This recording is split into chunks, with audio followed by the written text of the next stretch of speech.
So this is January the 3rd? Yeah. And this is a whiteout.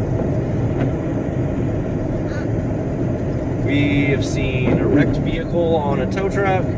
We have seen a snowplow in the ditch being pulled out by ODOT. Wasn't ODOT pulling them out? SUV on the side of the road up here. It is wild. I'm doing 41, 42 in a 65 because any faster is even less safe than this. I was gonna say it's unsafe, but this is not 100% safe. This is you know, the idiots really shine on days like today.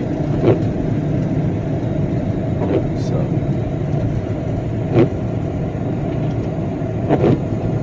this is an official blizzard.